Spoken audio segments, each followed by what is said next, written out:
আসসালামু আলাইকুম রহমতুল্লাহ। সম্মানিত ভিউয়ার্স, আজকে খুবই ইন্টারেস্টিং একটা বিষয় আপনাদের সামনে প্রেজেন্ট করব। সে হচ্ছে রাহাত। তো সে এই কম বয়সে, অর্থাৎ দেখলে মনে হচ্ছে, যতটুকু মনে হতে পারে ইন্টারমিডিয়েট, যদিও সে পড়ে কওমি মাদ্রাসায়, তো ইন্টারমিডিয়েট লেভেল, এই লেভেলে পড়াশোনা করে সে সাইকেল দিয়ে পুরো বাংলাদেশটা চষিয়ে বেরিয়েছে। অর্থাৎ প্রায় কত দিনে জানি, 31 দিনে, 31 দিনে 64টা জেলা সে পরিভ্রমণ করেছে এবং সে একা। সে তার আরেকটা ইন্টারেস্টিং দিক হচ্ছে সে হাফিজ এবং মাদ্রাসায় পড়াশোনা করে আমাদের কলেজ লাইনে ইন্টারমিডিয়েট লেভেল হবে, সেকেন্ড ইয়ার এইরকম। তো তার কাছ থেকে আমরা কিছু অভিজ্ঞতা শুনবো। এরকম একটা দুঃসাহসিক অভিযান সে কিভাবে শুরু করলো এবং তার 31 দিন সে কিভাবে পার করলো, এবং সম্পূর্ণ সে একা ছিল। তো তুমি একটু বলো, এটা কিভাবে শুরু করলে? এই আমার শুরুটা ছিল অনেক আগ থেকে। আমার প্ল্যান ছিল, কিন্তু সাকসেস হইতে অনেক সময় লাগে। এই জন্য মনে করেন আমার রমজানের পরেই আমি প্ল্যান করছি, রমজানের ঈদের পরের দিনই বের হয়ে যাব। আল্লাহর অশেষ রহমতে ঈদের পরের দিনই বের হয়েছি। বৃষ্টি ছিল সকালে, এরপরে বের হয়েছি। এক এক দিন মনে করেন নতুন কিছু অভিজ্ঞতা আমার সামনে আসে, নতুন মানুষের সাথে পরিচিতি লাভ করি, নতুন কিছু দেখি, নতুন মনে করেন আমরা আমার সিলেটে যে আমরা থাকি, আমরা তো সিলেটে থাকি। সিলেটের ভিতরে যে শুধু মনে করতে পারেন জাফলং, সাদাপাত্তর, এভরিথিং অনেক কিছু আছে। এর থেকে আরও সুন্দর সুন্দর জায়গা আল্লাহ পৃথিবীতে সৃষ্টি করেছেন। তো আমাদের বাংলাদেশেই আছে। এগুলো মনে করেন ভ্রমণ না করলে আপনি বুঝতে পারবেন না। আর মূলত আমি ভ্রমণ করেছি, সাইকেল নিয়ে ভ্রমণ করার মূলতই আমার একটাই উদ্দেশ্য, এই যে বর্তমানে আমাদের যে মনে করেন আমাদের শরীরটা ফিট থাকতে গেলে একটু ব্যায়াম দরকার, শরীরচর্চাও দরকার। এটা একটা মাধ্যম হলো সাইকেল চালাইলে আমাদের শরীরটা ফিট থাকে, প্লাস আমাদের বায়ু যেটা, আমি মূলত আমার স্লোগান ছিল সাইকেলিং করুন, বায়ু দূষণ রোধ করুন। এই স্লোগান নিয়ে আমি 64 জেলা ভ্রমণ করেছি। কারণ মোটরসাইকেল চালাইলে আপনাদের যে বায়ু দূষণ হবে, পরে সিএনজি বলেন, মাইক্রোবাস বলেন, এভরিথিং যেগুলো আছে বায়ু দূষণ হবে, কিন্তু সাইকেলে আপনার কোনো বায়ু দূষণ হবে না। অর্থাৎ আপনার ডেইলি নিম্নে 1 ঘন্টা থেকে 2 ঘন্টা যদি আপনি সাইকেলিং করুন, তাহলে মনে করেন আপনার শরীরটা একটু ঠিকঠাক থাকবে। মনে করেন আমি এইটা বলতেছি না যে আপনি 1-2 ঘন্টায় 50 কিলো 100 কিলো এরকম কিছু না। আপনি যতটুকু পারেন 1 ঘন্টা দিনে, প্রত্যেক দিনই কিছু সাইকেল চালানো উচিত। আমরা মূলত তার একটা মহৎ উদ্দেশ্য হচ্ছে বায়ু দূষণ রোধ। এটা খুবই জরুরি, বিশেষ করে ডেভেলপড কান্ট্রি এগুলাতে প্রচুর সাইকেল চলে। আমাদের দেশেও যদি আমরা এটা স্টার্ট করতে পারি, এটা আমাদের এনভায়রনমেন্টের জন্য ভালো, পাশাপাশি হচ্ছে আমাদের এই যে শারীরিক ফিজিক্যালি ফিটনেসের জন্য খুবই জরুরি। তো রাহাত, আমি একটু জানতে চাচ্ছি যে 64 জেলার মধ্যে কোন জেলাটাকে তোমাকে সবচেয়ে বেশি ইন্টারেস্টিং মনে হয়েছে বা সবচেয়ে ভালো লেগেছে? আমি যদি বলি তাহলে উত্তরবঙ্গটাকে আগে আনবো। উত্তরবঙ্গের কোন জেলা?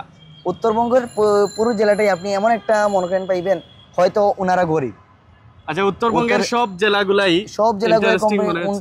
ইন্টারেস্টিং, প্লাস হলো ওনারা একটু মনে করেন একটু নিম্ন পর্যায়ে গরিব টাইপের, কিন্তু ওনাদের আতিথেয়তা, ওনাদের ব্যবহার, এটা আপনাকে মনোমুগ্ধকর করবে। হ্যাঁ, এটা যাই হোক, এটা অনেকেই হয়তো জানেন। উত্তরবঙ্গের অবস্থা আসলে খুবই খারাপ, কিন্তু মানুষ হিসাবে বা তারা বাংলাদেশকেও তারা নেতৃত্ব দিচ্ছে। পড়াশোনা পাশাপাশি হচ্ছে এই যে সে একটা নতুন ইনফরমেশন দিল, আত্মীয়তা, এটা খুব জরুরি একটা বিষয়। দেখেন, একজন মানুষ অনেক টাকা পয়সার মালিক হতে পারে, কিন্তু আত্মীয়তা যদি না থাকে বা সে কারোর প্রতি কাউকে মেহমান হিসাবে গ্রহণ না করতে পারে, তাহলে তার এত আয়োজন সবই ব্যর্থ। ওকে, আমরা আর একটু বিষয় জানতে চাইবো যে শুরু হয়েছে সিলেট থেকে, তার পিছনে, অর্থাৎ এটা যে করা দরকার, এটার পিছনে একটা কারণ বলবে যে কোন কারণে তোমাকে এটা উদ্বুদ্ধ করেছে যে না 64 জেলায় যেতে হবে? 64 জেলায় ভ্রমণ মূলত হলো আমাদের সাইকেলিস্ট যারা আছে সবারই কম বেশি স্বপ্ন একটা থাকে। আচ্ছা, মূলত আমাদের স্বপ্ন থাকে, কিন্তু এই স্বপ্নটা বাস্তবায়ন করতে অনেকে পারে না, কিন্তু অনেকের আবার সিলেটের মধ্যে আমার ভাগ্যটা হয়েছিল, ওই জন্য আমি শেষ করতে পারছি।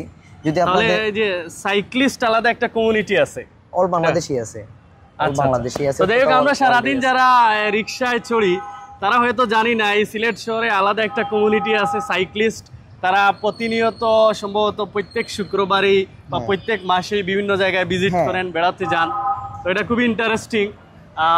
আর হচ্ছে জানতে চাইবো যে খাবারের দিক দিয়ে কোন জেলার খাবারটা একটু মনে হয়েছে ভালো?